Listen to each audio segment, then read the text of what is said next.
So, what I wanted to do was I wanted to address just kind of like the dynamic, kind of like Twitch clout dynamics in general, and also the debate bro sphere and kind of how it works, and the dynamics between like Vaush and Bastiat and Vaush and Destiny and all that kind of stuff, and just kind of be honest about it. Like even if this like kills a little bit of clout between me and other creators, I just want to talk about how it works.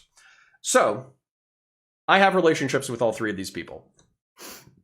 Vaush was one of the first people to ever talk to me. He probably didn't count on me becoming a content creator.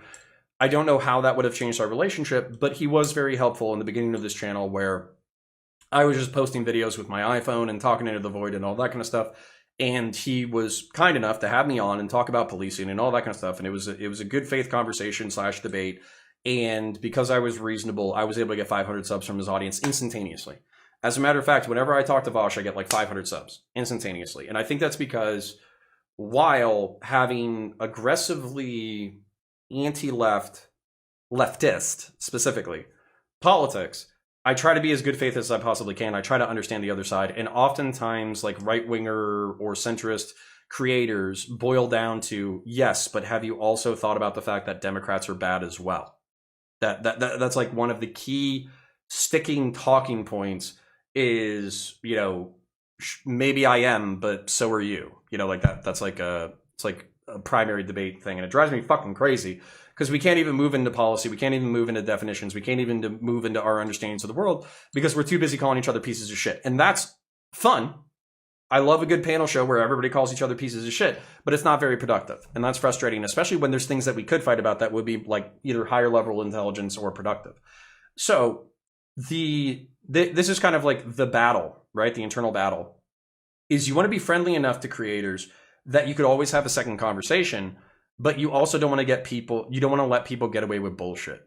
And when it comes to Vaush in particular, one of the things that I've had to do as a creator or somebody who participates in the space is be nice enough that I can have a civil conversation with him in the room, but still be really hesitant about some of his perspectives and the way that he does rhetoric. Because, for instance, like when he kind of did the conversation about Breonna Taylor with Destiny, and he was like, oh, well, the broad strokes are true, so the details don't matter, and we're pushing in a certain political direction, so it doesn't matter.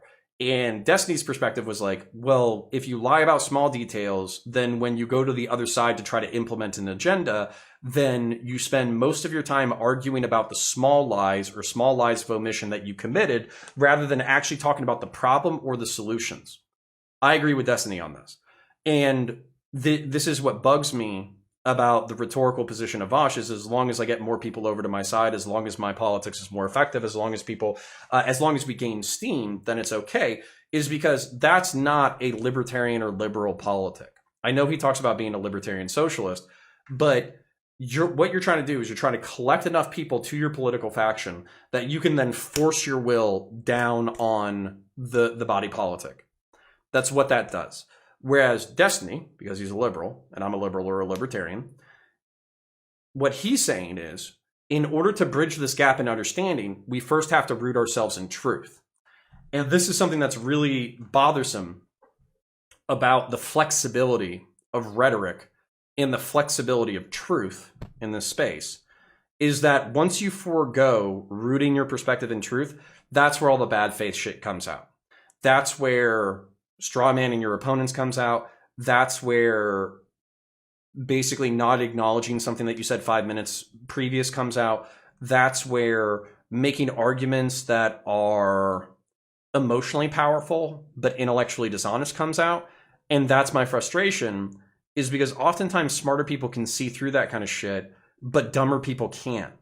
And that's one of the things. So I talked shit about how Hassan doesn't live his values or whatever earlier.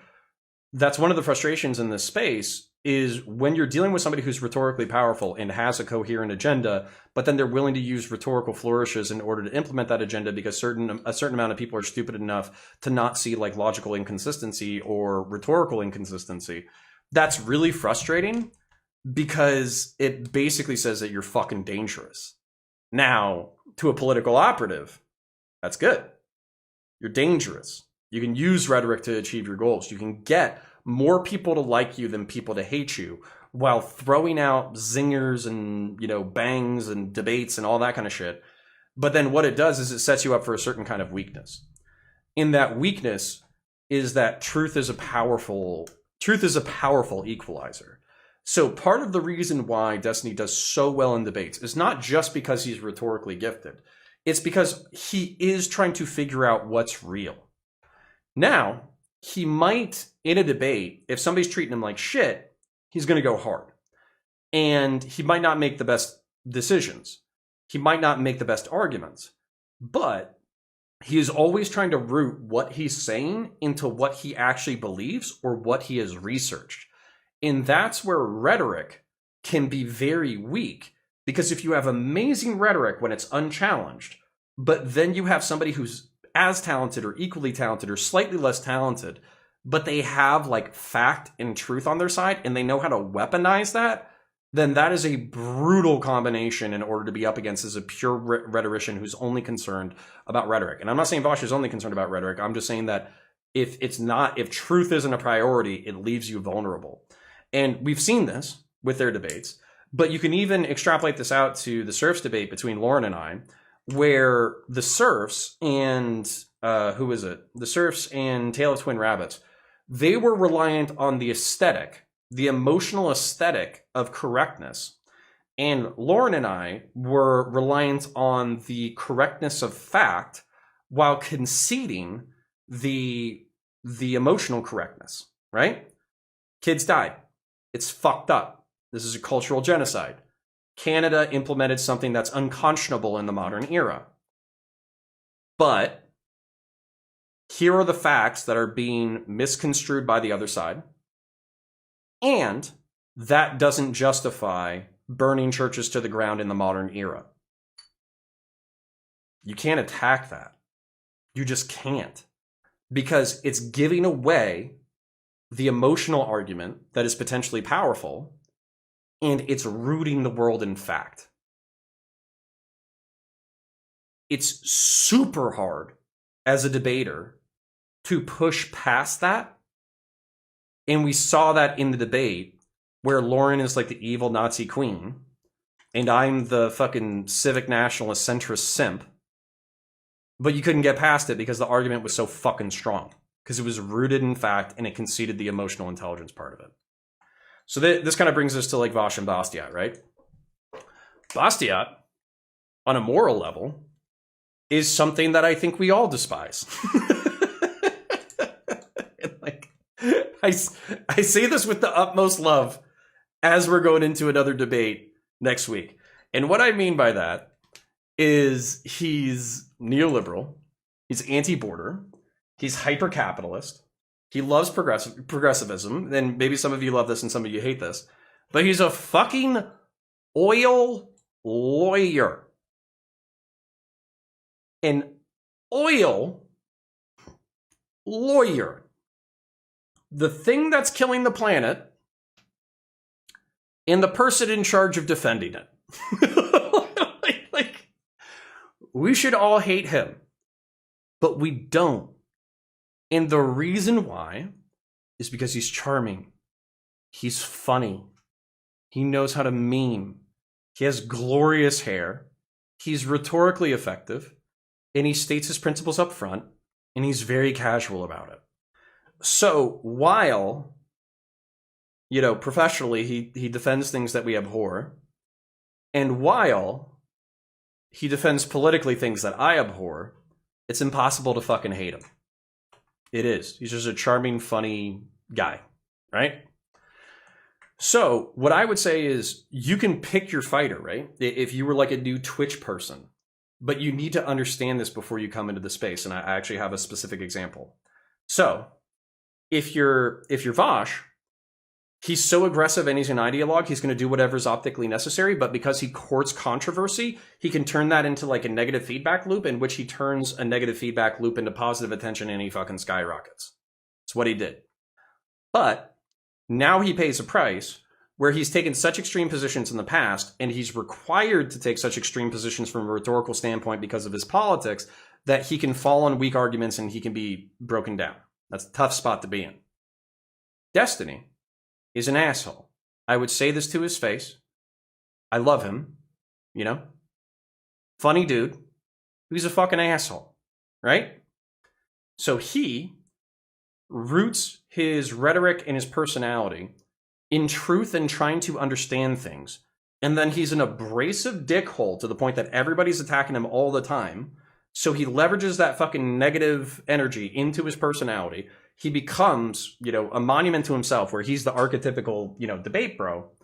But then he's tough to defeat because he roots himself in fact, right? Bastiat does root himself in fact. And like, I'm not trying to say he doesn't, at least from the debates that I've seen. And he's rhetorically gifted, but he's so fucking charming and lovable that it doesn't really fucking matter. And obviously he's not as big as the first two figures, but regardless of what position he takes, or even if he has a good debate or a bad debate or whatever, he's so fucking lovable that it's hard to hate him. And since it's hard to hate him, he will always have a place in the space, right? These are three strategies in order to ascend the Twitch political debate sphere, right?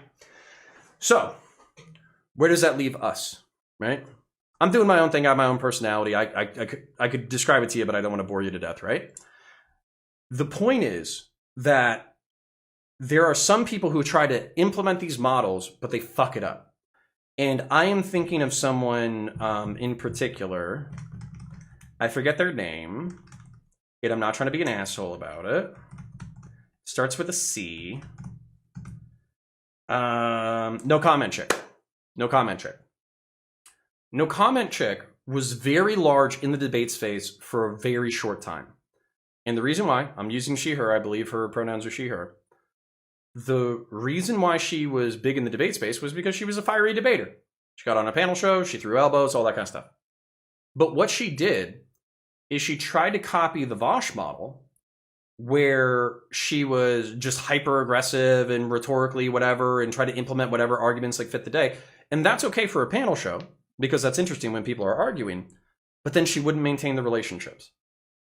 So she was so aggressive and talked so much shit to so many people in and out of the debate space that she thought she would be able to capitalize on the negative attention in order to climb the debate bra sphere. But what ended up happening was she was so unpleasant that nobody wanted to work with her. And so this is what I'm telling you. If you're getting into this space, or if you want to understand this space, you have to understand the relationships, the power dynamics, how people got where they got, how much shit you can talk, to be honest, and how much shit is gonna pile back on you, where if you're not tactful, or if you're rude, or if you slam a door in somebody's face, is that going to be the kind of thing where you lose an avenue of growth? And while this might seem like incredibly like Machiavellian, this is politics, baby. This is fucking politics. This is real politics. This is how people on the State House and in the congressional lobby, this is probably how they operate as well. Where on one hand, they have to call bullshit where they see it. On the other hand, they have to try to implement their agenda. And on the other hand, they have to maintain relationships so they continue to implement their agenda. And you can criticize your peers and you can attack your peers while being tactful in a way that maintains the relationship. And the question you have to ask yourself is whether or not you are asking people to laugh at somebody in a cruel way, or if you're kind of getting everybody to laugh with somebody in a way that might be a little stingy and a little, you know, a little bit hurtful, but also correct, and also gets the behavior you want, and also leaves the relationship open. And so this is actually really interesting to me. I'm thinking about this off the top of my head. The reason why I feel comfortable enough attacking Hassan is because, number one, the public hypocrisy, there's nothing to do but win. Because if he continues to not put his money where his mouth is, every single time this comes up, I'm going to call him a fucking hypocrite.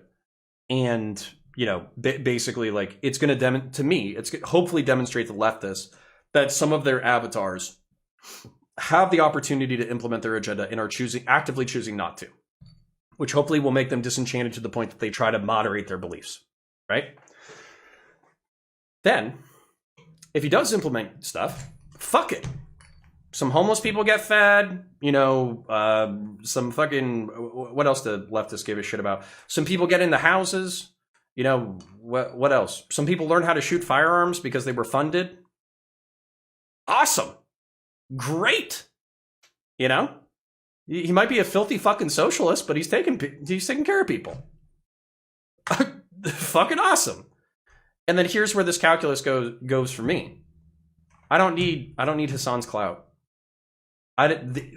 His and my politics are so vastly different, and he is so hyperbolically shitty in his extreme politics that I do not give a fuck that 40,000 people are probably watching him right now, and we probably have 150, 200 people right now, because it doesn't fucking matter. The 38,000 people that are watching him, hopefully they're watching him for entertainment and not information. And if they're watching him for information, they're not the kind of fucking people I want anyways. We don't piss in the same streams. Our dick streams do not cross. Hopefully.